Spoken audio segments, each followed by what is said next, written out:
"Your leadership style is too rigid for our culture," Victoria announced to the entire management team. Not in private, not with any warning. Right there in the Monday morning meeting with every department head watching. "My name is Colin Drake, 47 years old, operations director at Iron Veil Robotics for 7 years, until about 10 minutes ago." I nodded once, closed my laptop and said, "Understood." Victoria had been president for all of 8 weeks. Brought in by investors who wanted someone with vision and presence to make the company more attractive for acquisition. She wore designer suits, used phrases like synergistic alignment, and had never once visited our manufacturing floor. I cleared my office without argument. 22 minutes flat. One cardboard box for personal items, another for the binders I'd meticulously built over 7 years. Vendor contacts, pricing structures, delivery schedules. The invisible architecture holding everything together. "Colin, this isn't personal," Victoria said, appearing in my doorway as I packed, her voice softer now that we were alone. "We just need someone with a more collaborative approach." I kept packing. The past 4 quarters speak for themselves. Numbers aren't everything in modern business. I didn't bother explaining that those numbers, the $12 million in annual revenue, up from $5 million when I started, came from relationships, from trust built slowly, methodically, with suppliers across the Midwest, from handshakes and site visits and remembering names of people's kids. Victoria wouldn't understand that my rigid leadership style was what kept raw materials arriving on time during the supply chain collapse of 2023. That my outdated processes were why we could price our products 6% lower than competitors and still maintain healthy margins. I shook hands with my team on the way out, wished them success. I meant it. Good people who deserved better than what was coming. On the drive home, my phone lit up with messages. Shocked colleagues, confused vendors who'd already somehow heard. I didn't answer. Instead, I turned toward the Mississippi River and parked at an overlook. For the first time in 7 years, I had nowhere to be at 1 p.m. on a Monday. "Congratulations on your freedom," I muttered to myself, watching barges push against the current below. I knew what would happen next. I'd seen this movie before. The first hints were already there in Victoria's office. The MBA jargon, the vendor portal software she'd mentioned implementing, the consulting firm she'd brought in to modernize procurement. What she didn't know was that every major supplier contract was personally negotiated by me, built on handshakes and mutual respect, not software platforms. There was no transition plan because nobody had asked for one, and now nobody ever would. I joined Iron Veil when they were a struggling outfit in an old warehouse near the rail yard. Their product line, specialized factory automation components, was solid, but they couldn't deliver consistently enough to land major contracts. The owner, Harold Blackwell, was an engineering genius with no mind for logistics. "I need someone who can fix this damn supply chain mess," Harold had told me during my interview, pointing to a whiteboard covered in delivery delays and cost overruns. "You military guys understand systems. Make this work and I'll make it worth your while." After 15 years as a logistics officer in the Army, I knew how to build reliable supply chains, not by bullying vendors into submission, that never works long-term, but by creating mutual dependency. Partnerships where both sides had skin in the game. I spent that first year on the road, visited every critical supplier personally, learned their capabilities, their constraints, their aspirations. Some were small family operations in places like Lima, Ohio, or Dubuque, Iowa. Others were divisions of larger corporations where the right relationship with a purchasing manager meant priority status during shortages. By year 3, we had the region's most robust supply network. When competitors were shutting down production lines due to parts shortages, we kept running. Our delivery reliability hit 98.6%. Customer retention reached 91%. Harold understood the value. "Whatever you're doing with these suppliers, keep doing it," he'd say at our monthly reviews. "Best investment I ever made was bringing you on." But Harold sold the company last spring, said he was ready to retire, fish more, see his grandkids. The investment group that bought Iron Veil immediately started professionalizing operations. New software, new reporting structures, new KPIs. And finally, Victoria. The first crack appeared during her second week. She canceled my quarterly supplier visit trip, calling it an unnecessary expense in the digital age. The second came during a strategy meeting where she dismissed my concerns about changing payment terms with key vendors. "They'll adjust," she said confidently. "We're too important to them." The third was overhearing her tell someone on the phone that operations was stuck in the last century and needed fresh blood.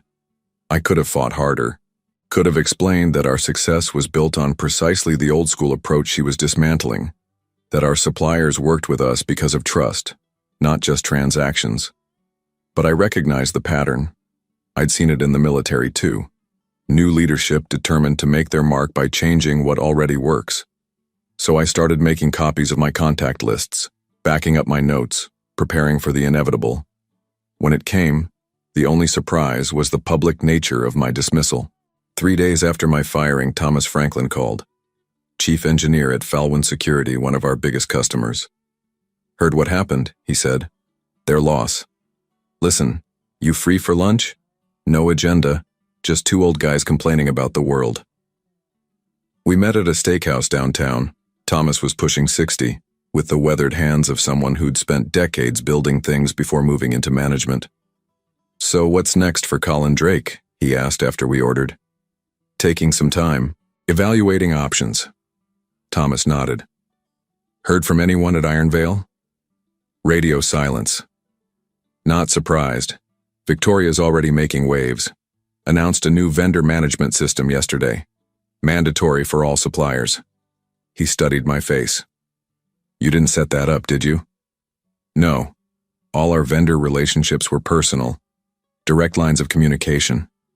Real people solving real problems. That's what I figured." Thomas leaned forward. "Look, Colin, I'm going to be straight with you. We're already seeing delays from Iron Veil. Nothing major yet, but the warning signs are there. Your replacement is some kid from business school who talks about strategic procurement, but doesn't know the difference between grade 5 and grade 8 fasteners." I took a sip of water, trying to mask my reaction. It was happening faster than I'd expected. "Not your problem anymore," Thomas continued. "But here's what is interesting. Wyston Bioworks is looking for someone to overhaul their operations. Their CEO, Julia Winters, is an old friend. When I heard what happened to you, I mentioned your name. I appreciate that, but she wants to meet you. They're expanding, and their current setup can't handle the growth. Sound familiar?" It did. Exactly like Iron Veil 7 years ago. As we finished lunch, my phone buzzed. A text from Harold, my old boss. "Just heard. What the hell were they thinking? Call me." On the drive home, I felt something shift inside me. Not anger. I was past that. Something colder, more calculated. Victoria had made a critical error. She'd assumed the systems I built were transferable, that relationships could be managed through software and form emails, that suppliers would stick with Iron Veil out of inertia or necessity. She didn't understand that I'd structured every major contract to require personal renegotiation annually. No auto-renewals, no standard terms, each one customized, with me as the point of contact. It wasn't sabotage, it was how I'd always operated. Personal accountability built into the system, my system. That evening I received my first email from Iron Veil since the firing. Not from Victoria, but from purchasing. Urgent. Need vendor contact information for Midwest Precision. Their representative says they only deal with Colin Drake. I didn't reply. Instead, I called Harold back. Then Julia Winters at Wyston Bioworks. Then 3 other companies who'd tried to hire me away over the years. By Friday, I had 4 solid offers. By Monday, I'd made my decision. I wasn't just going to rebuild somewhere else. I was going to show Victoria exactly what she'd thrown away. 2 weeks after my firing, I accepted the Chief Operations Officer position at Wyston Bioworks. They manufactured specialized laboratory equipment, different products from Iron Veil but similar supply chain challenges. Julia Winters, their CEO, gave me full authority to rebuild their operations from the ground up. "We need what you built at Iron Veil," she said during our final interview. "Our growth is outpacing our infrastructure. Fix it, and there's equity in it for you." I spent my first day walking the floor talking to line workers, getting the unfiltered truth about what worked and what didn't. By day 3, I had identified their critical weaknesses: unreliable component deliveries, quality inconsistencies from key suppliers, and wasteful inventory practices. That Friday, my personal phone rang. Victoria Lang's name lit up the screen. I let it go to voicemail. Her message was polite but tense. "Colin, hope you're well. We're having some challenges with supplier transitions. Wondering if you might be available for a brief consultation? Compensated, of course." I didn't call back. Monday morning, my administrative assistant forwarded an email that had come through Wystan's general contact form. "Urgent request from Victoria Lang, president of Iron Veil Robotics." I deleted it without reading further. By Wednesday, she was calling my personal phone every few hours. I blocked her number. On Thursday, she showed up at Wystan's reception area. "Mr. Drake is in meetings all day," the receptionist told her, following my standing instructions for any Iron Veil visitors. "Tell him it's urgent," Victoria insisted. "We have a major production delay that's about to cost us millions." I watched through the security feed from my office as she waited for 30 minutes before leaving, her perfect composure finally cracking. That afternoon, I received a detailed email from Brian Cooper, my former assistant at Iron Veil. We'd stayed in touch, and he'd become my eyes and ears inside the company. "Complete chaos," he wrote. "Midwest Precision raised prices 15% on the new contract. Volari Components pushed delivery dates out 6 weeks. 3 other vendors have capacity issues that mysteriously only affect Iron Veil orders. Victoria's called 4 emergency management meetings this week alone." I hadn't asked these vendors to punish Iron Veil. I hadn't needed to. They'd seen how I was treated and drawn their own conclusions about the new leadership. Some had worked with me for years, across multiple companies. They knew who kept promises and who didn't. The next morning, Harold Blackwell called. "The board is starting to ask questions," he said. Harold had kept a 15% stake in Iron Veil after selling. "Victoria's blaming vendor hostility for the delays. Says you poisoned the well on your way out." "I've had 0 contact with any Iron Veil vendors since I left," I replied truthfully. "I believe you. But she's convinced herself she's the victim here." Harold paused. "They lost the Braxton contract yesterday. Couldn't guarantee delivery dates."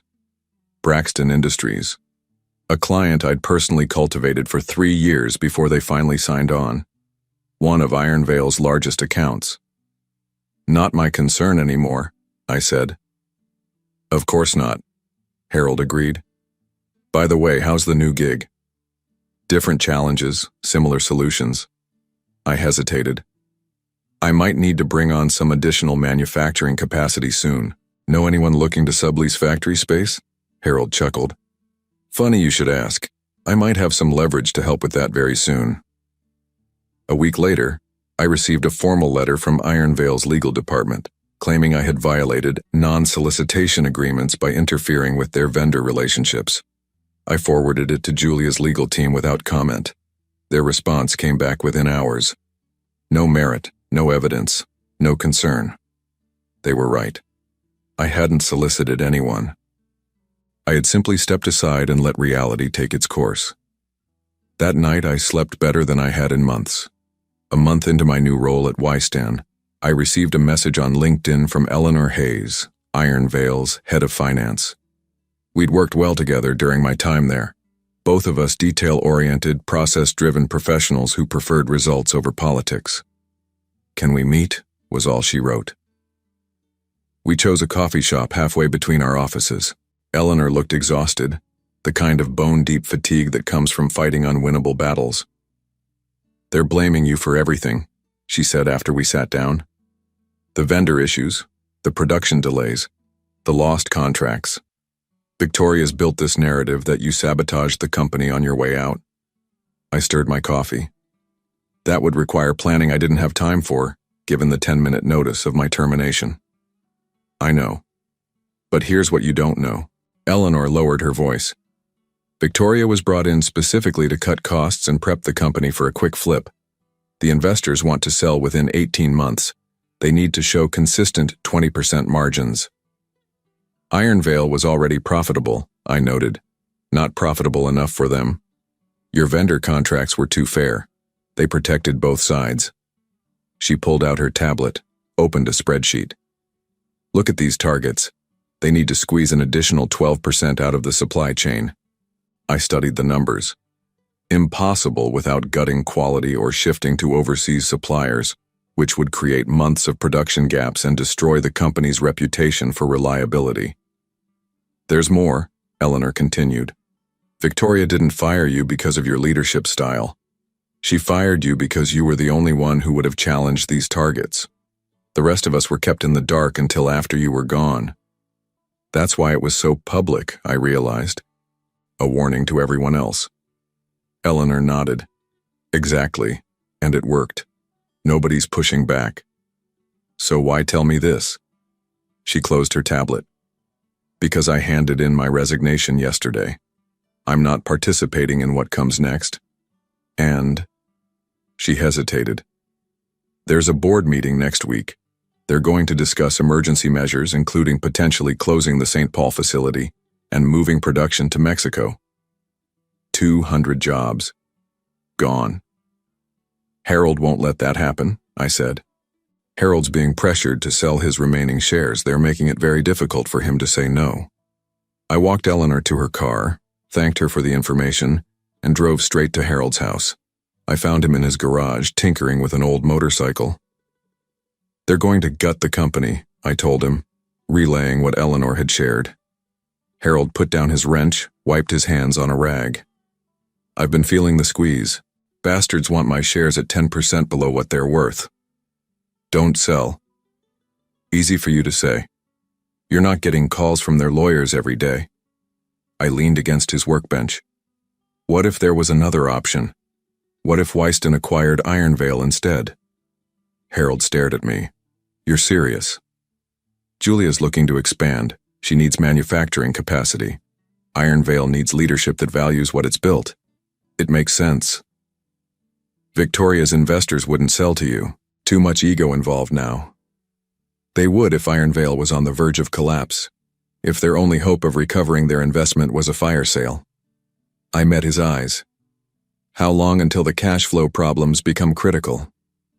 Harold thought for a moment. At the current burn rate? 6 weeks, maybe 8. And if key suppliers continued to have capacity issues? If more customers followed Braxton out the door? A slow smile spread across Harold's face. Colin Drake, you calculating son of a gun. I'm not suggesting anything unethical, I clarified. I'm merely speculating on market conditions. Of course, Harold nodded. Purely hypothetical. That night, I drafted an email to Julia outlining an acquisition opportunity that would solve our manufacturing constraints and give us access to complementary product lines and customer relationships. I wasn't orchestrating Iron Veil's downfall. Victoria and her investors were doing that all by themselves. I was simply positioning Wystan to pick up the pieces and save those 200 jobs in the process. For the next month, I focused entirely on strengthening Wystan's operations.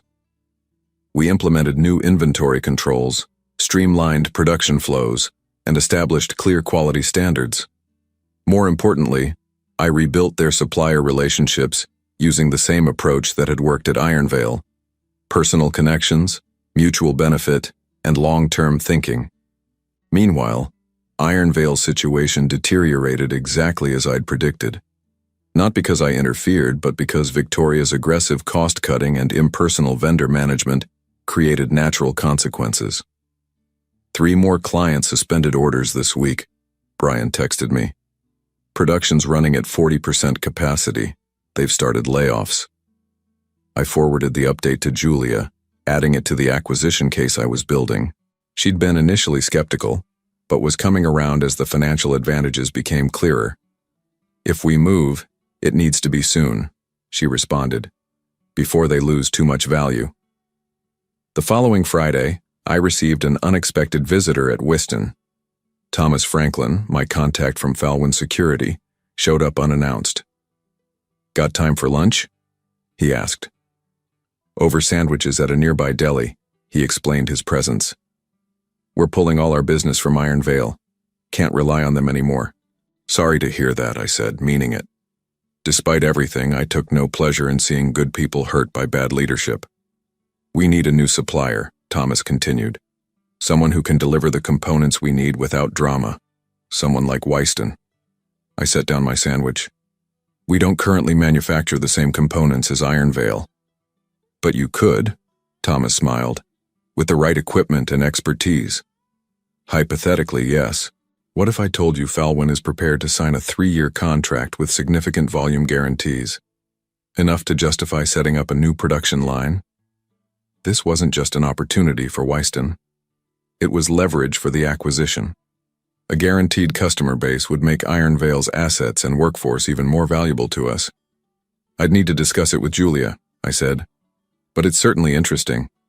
When I brought the proposal to Julia that afternoon, along with updated information on Iron Vale's declining situation, she made her decision. "Make them an offer," she said, "but do it through Harold first. Test the waters before we show our full hand." I called Harold that evening and outlined the plan. He would approach Victoria's investment group, presenting himself as a concerned former owner with a potential lifeline, an interested buyer willing to acquire Iron Vale at a reduced but fair price. "Won't mention Wystan or you initially," Harold confirmed. "Just gauge their desperation." "Perfect." 3 days later, Harold called back. "They bid harder than I expected, barely negotiated. They want out before next quarter's financials hit." "Did they ask who the buyer is?" "Of course. I told them a private investment group. They didn't push, they're too eager to stop the bleeding." We moved quickly after that. Julia assembled the acquisition team, with me providing detailed information on Iron Vale's assets, capabilities, and remaining strengths. We structured the deal to retain as many employees as possible, people I knew personally, whose skills and dedication deserved better than what Victoria had given them. 2 weeks later, with the preliminary agreement in place, it was time to reveal Wystan as the buyer, and me as the architect of the acquisition. The meeting was set for Monday morning at Iron Vale's headquarters, exactly 3 months after my very public dismissal. I selected my suit carefully that morning, not to impress Victoria, but out of respect for the moment. This wasn't about revenge. It was about restoration. I walked into Iron Vale's conference room at precisely 9 a.m., followed by Julia and our legal team. Victoria's face when she saw me was worth every sleepless night of the past 3 months. "What is this?" she demanded, looking from me to Harold to her investors. "Mr. Drake is here representing the acquiring company," Harold explained calmly. "This is a joke," Victoria stood up. "We're not selling to him." The lead investor, a thin man named Jeffrey Pearson, cleared his throat. "The preliminary agreement has been signed, Victoria. Wystan Bioworks is acquiring Iron Vale's assets, and Mr. Drake will be overseeing the integration." "You can't do this," she insisted. "He's the reason we're in this situation. He sabotaged our vendor relationships." I remained standing, hands clasped behind my back. "I haven't contacted a single Iron Vale vendor since my departure.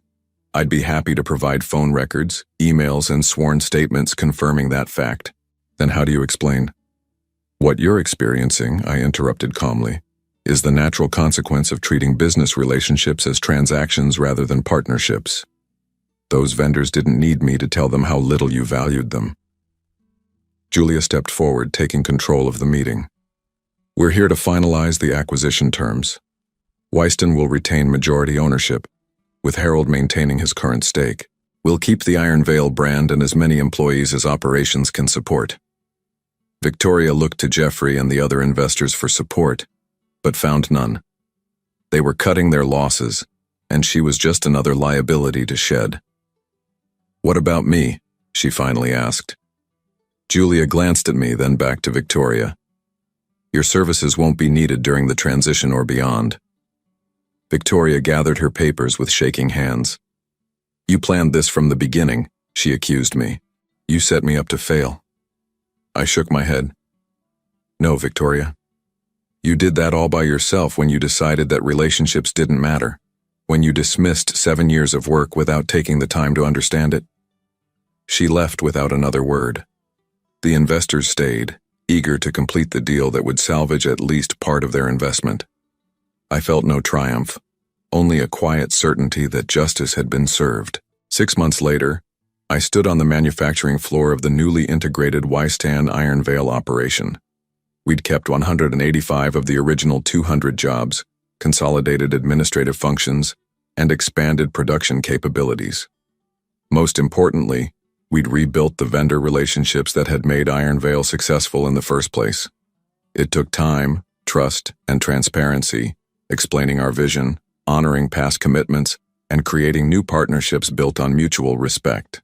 The combined company was on track to hit $20 million in annual revenue, nearly double what Iron Vale had achieved at its peak. Julia had made good on her equity promise, making me a minority owner with real skin in the game. As I completed my daily walkthrough, Brian, now our production manager, approached with a tablet. Midwest Precision just confirmed the new delivery schedule, he reported. And Valeri Components agreed to the quality improvement program, said they appreciate the return to the old way of doing business. Good. Let's visit them both next month. See the improvements firsthand. Brian nodded. By the way, heard anything about Victoria? Consulting for a private equity firm in Chicago, last I heard. Think she learned anything from all this? I considered the question as we walked past workers assembling laboratory equipment alongside robotics components, the integrated product lines that gave us our competitive edge. Probably not the right lesson, I finally answered. People rarely do. That evening I stayed late, reviewing plans for our next expansion. Harold stopped by on his way out, a fishing trip planned for the weekend. You proved your point, he said, leaning against my office doorway. Built it back better than before. Wasn't about proving a point. Harold smiled. Sure, Colin. Whatever helps you sleep at night. I returned to my paperwork after he left, but my mind drifted to that day by the Mississippi, when I sat watching barges fight the current. Sometimes, going with the flow isn't the answer. Sometimes you have to push back, not with anger or vengeance, but with quiet determination. I hadn't set out to destroy Victoria or to take over Iron Vale. I'd simply refused to let good work be undone by someone who couldn't see its value. That was revenge enough.